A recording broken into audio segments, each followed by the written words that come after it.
Ертеде бір қарапайым тігінші жарық дүниеде өзіміз секілді өмір кешіпті.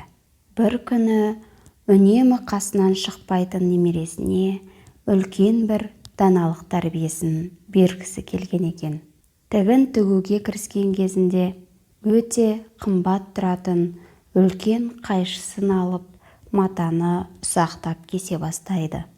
Болған соң қайшыны аяғының астына лақтыра салады да, инені алып кескіленген маталарды бір-біріне қосып тігеді. Содан кейін инені алып, басындағы бас киіміне әдемілеп қыстырып қояды.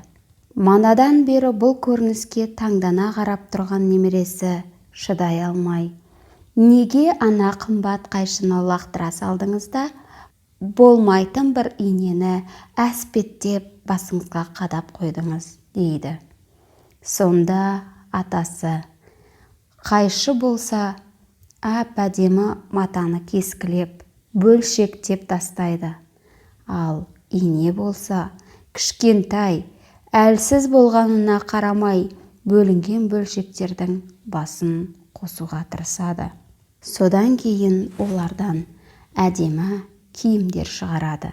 Балам, қандай биік деңгейден көрінсе де, еш уақытта бөліп, бөлшектеуге, бірлікке сына қағып, сыза түсіруге ұмтылып жүргендердің дәрежесін көтеріп, оларға болыспа.